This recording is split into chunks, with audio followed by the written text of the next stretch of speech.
السلام علیکم ورحمۃ اللہ.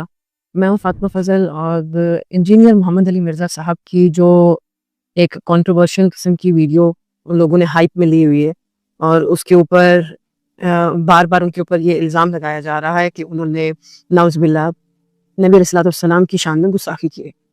میں نے وہ پوری ویڈیو دیکھی اور مجھے کہیں پہ بھی یہ نہیں لگا کہ انہوں نے قطعاً نبی علیہ الصلوۃ والسلام کے لیے کوئی ایسے الفاظ استعمال کیے ہوں جس میں ان کی توہین کی گئی ہو.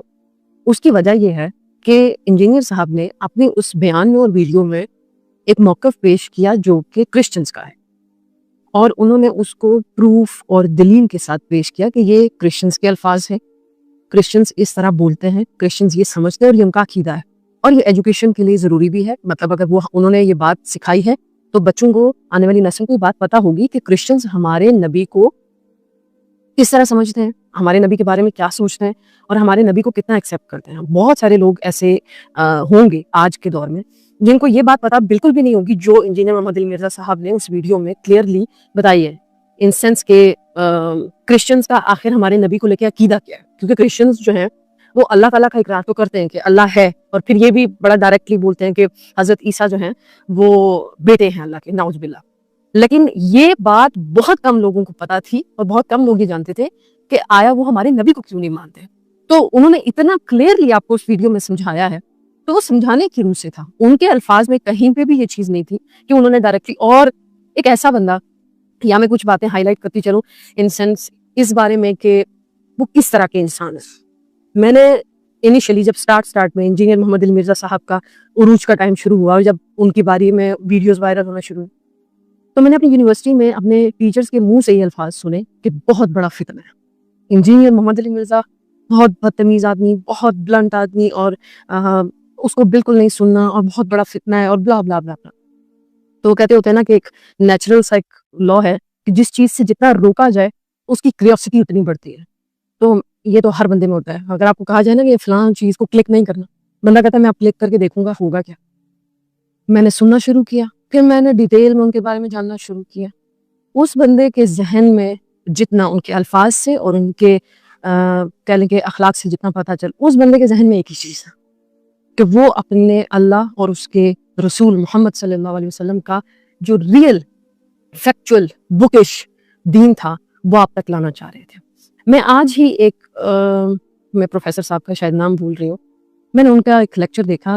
انہوں نے ماشاءاللہ اتنی خوبصورت بات اس لیکچر میں سکھائی ہوئی تھی کہ ہم لوگ اللہ تعالیٰ کے ساتھ, اللہ اور انسان کا تعلق اتنا قریب ہے کہ ان کے الفاظ اس طرح تھے کہ میں نے آج تک ایسا کوئی رشتہ نہیں دیکھا جو اللہ سے زیادہ اپنے بندے سے پیار کرتا ہو. یعنی ایک انسان سے اتنا پیار نہیں کر سکتا جتنا اللہ اپنے بندے سے کرتا ہے. لیکن جو ہماری کمیونٹی میں پچھلے کئی دہائیوں سے ایک بات چلی آ رہی تھی, فرقہ واریت اور ملاؤں کا ایک کانسیپٹ اور کلچر, جیسے کہ اگر کہا جائے فار ایگزامپل ایک محفل میں 4 لوگ بیٹھے ہوئے تو وہاں پر کوشش ہوتی تھی کہ دعا کرنی ہے, ہاں جی ملا کون ہے وہ دعا کرے گا, جنازہ پڑھانا ہے ملا کون ہے وہ جنازہ پڑھائے گا, نکاح پڑھانا ہے ملا کدھر ہے وہ نکاح پڑھائے گا. اتنا ایک کلچر خراب ہے کہ ریسنٹلی میں نے ایک نکاح میں یہ چیز آبزرو کی اور میں اتنی حیران ہوئی اس ساری سینیریو کو سن کے کہ جس طرح میں بیٹھی ہوں اس طرح لڑکی بیٹھی ہے, اینڈ اس کے رائٹ سائڈ پہ یا لیفٹ سائڈ پہ ایسے 7 آ کے مولوی صاحب بیٹھے ہیں اور وہ بیٹھ کے اس کو کلمے پڑھا رہے ہیں, پوچھ رہے ہیں. مطلب یہ کون سے اسلام میں یہ لکھا ہوا ہے؟ تو اتنا ایک کہہ لیں کہ اتنا فساد میں اس سینس میں کہہ رہی ہوں کہ اتنی اندھیر نگری بنایا ہوا تھا اسلام کو ملاؤں نے. وہ اس بندے نے آ کے, آپ یقین مانیں, وہ آئینہ صاف کیا ہے. تو اس بندے کو پریز کریں.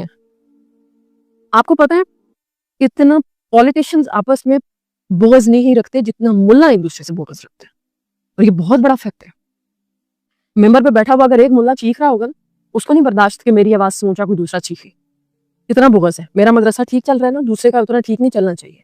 اگر آپ ایک اسلامک انسٹیٹیوٹ چھوڑ کے دوسرے میں جائیں گے تو دوسرے کہیں گے کہ ہاں جی ہمارا انسٹیٹیوٹ بہت اچھا, ان کا تو خراب ہے, ان کے ہاں یہ برائیاں. تو اتنا بغض ان کا آپس میں ہے, وہ بغض اب یہ انجینئر محمد علی مرزا صاحب پہ نکالنا چاہ رہے ہیں. انجینئر محمد علی مرزا صاحب مسلسل جتنے سالوں سے بھی میں ان کو دیکھ رہی ہیں, انہوں نے اسلام کو سیکیور کرنے کی کوشش کی. سیکیور, اسلام کی غلط چیزوں کے خلاف پروٹیسٹ, اور اللہ کی وحدانیت اور رسالت کا جو ہے نا وہ علم بلند کرنے کے لیے وہ مسلسل کوشش میں ہے کہ یہ چیزیں میرے مسلمانوں تک. تو میں نے آپ کو بتایا نا کہ ملاؤں نے جب ہمیں دور کیا ہے تو انجینئر محمد علی مرزا صاحب نے آپ کو ایک چیز سمجھائی ہے کہ تم خود قرآن کو پڑھو, تم خود اللہ کو ڈھونڈو. اللہ تو بڑا کلیئر ہے, بڑا ایزی ہے, بڑا قریب ہے. وہ جو ایک راستہ آپ نے سنا ہوگا, ایک راستہ یوں یوں یوں یوں کر کے ٹیڑھا بنا کے نا بڑا کمپلیکیٹڈ قسم کا اللہ تک پہنچایا ہوا تھا ملا نے کہ تم مجھ تک آؤ گے پھر میں تمہیں وہاں تک پہنچاؤں گا. انجینئر محمد مرزا صاحب نے آپ کو ڈائریکٹ بتایا کہ مجھ تک آنے کی ضرورت بھی نہیں ہے, تمہارے پاس ایک کتاب ہے, وہ جتنی میری ہے اتنی تمہاری ہے, کھولو تم ڈائریکٹ اللہ تک پہنچ جاؤ گے. لیکن پھر ان کے اوپر ڈائریکٹ 295C کی دفعہ لگانا اور ان کو یہ کہنا کہ انہوں نے گستاخی کر دی ہے اور ان کو قتل کر دینا چاہیے اور وہ انسان جو ہے نا وہ معاشرے کے امن کے خلاف ہے اور اس انسان کو معاشرے میں ہونا ہی نہیں چاہیے, یہ واضح ہے. یہ بات پتہ نہیں کیوں سمجھ میں نہیں آتی ہے بڑوں کو کہ یہ واضح ہے کہ یہ بغض ہے, یہ کینہ ہے, یہ آپ کے دلوں کی نفرت ہے جو آپ لوگ نکالنا چاہ رہے ہیں. لیکن میں آپ کو ایک بات یہاں پہ واضح کرتی چلوں کہ میرے ملک کا سب سے بڑا مسئلہ یہی ہے کہ یہاں پر یونٹی نہیں ہے کسی طبقے میں بھی. پولیٹیشنز ہوں, مختلف ادارے ہوں, اسلامک اسکالرز ہوں, یونٹی نہیں ہے ایک دوسرے کے اوپر. یہ ایک سب سے مزیدار چیز ہے. پھر یہاں میں ایک اور بھی بہترین بات کرتی چلوں اور ضروری بات کہ وہ لوگ جو بڑے بڑے تختوں پہ بیٹھے ہوئے ان کو انجینئر محمد علی مرزا کے لیے آواز اٹھانی چاہیے, اس سینس میں کہ میرا یہ پروفیشن ہے. پروفیشن تو نہیں کہہ سکتی, پروفیشن تو معذرت کے ساتھ یہ الفاظ اسلام کے ساتھ سوٹ نہیں کرتا, لیکن میں یہ کہہ سکتی ہوں کہ میں ایک ادنا سی طالب علم ہوں دین کی, اور میرے ہی طبقے سے انجینئر محمد علی مرزا صاحب کا تعلق ہے کہ وہ بھی اسی کام کو جاری و ساری رکھ رہے ہیں, اسلام کے اوپر بات کرتے ہیں. تو میں تو ان کو سیکیور کروں گی, ان کے لیے آواز اٹھاؤں گی اس سینس میں کہ اس بندے نے اگر جینون گستاخی کی ہوتی تو وہ الگ بات تھی, لیکن کنایا ڈھکی چھپی باتوں میں پھنسا کر جان بوجھ کے اور ان کے اوپر یہ 295C لگانا, یہ کسی بھی ایجوکیٹڈ یا جہاں پر رول آف لا ہو ایسے معاشرے میں یہ چیزیں نہیں ہوتی ہیں. آپ کو پتہ اسلام کا ایک قانون ہے کہ جب شوہر بیوی کو طلاق دے تو اگر وہ طلاق مبہم الفاظ میں ہو, یعنی جو ڈائریکٹ الفاظ نہ ہو, ایک ہوتا ہے ڈائریکٹ ایک بات کو کہہ دینا کہ تم یہ وہ ڈائریکٹ ہو گیا, لیکن اگر اس نے مبہم کنایا الفاظ جیسے کہ تم میری طرف سے آزاد ہو, تم کو میں چھوڑتا ہوں, ٹھیک ہے, اب وہ چھوڑنے میں آزاد کرنے میں اور بھی بہت سارے مطلب نکالے, تو وہاں پر ہسبینڈ سے اس کی نیت پوچھی جاتی ہے, اس سے پوچھا جاتا ہے کہ تمہاری نیت کیا ہے یہ بات کہنے میں. تو انجینئر محمد علی مرزا صاحب کا تو وہ بیان آپ لوگ آن ایئر نیشنل ٹی وی پہ لگائیں, اس میں کہاں انہوں نے یہ کہا ہے کہ میں یہ کہتا ہوں کہ نبی علیہ الصلوۃ والسلام کے بارے میں اس طرح کے الفاظ, نعوذ باللہ, میں تو ایسے الفاظ کو اپنی زبان سے کوٹ بھی نہیں کرنا چاہتی. کہاں ہے انہوں نے. آپ لوگ ٹیکنیکل لاجیکل فیکٹ پر بات کم کرتے ہیں, دماغ سے کم آپ فیصلہ لیتے ہیں اور ایموشنز کے ساتھ زیادہ لیتے ہیں. تو یہی سب سے بڑا مسئلہ ہے. دماغ کو استعمال کریں, جذبات کو کنٹرول میں رکھیں, کیونکہ جذبات کو کنٹرول میں رکھنے کے لیے ہی آپ کے پاس اسلام آیا ہے. اپنے ایموشنز کو ضبط میں کر کے ڈیسیژنز کرو. جزاک اللہ.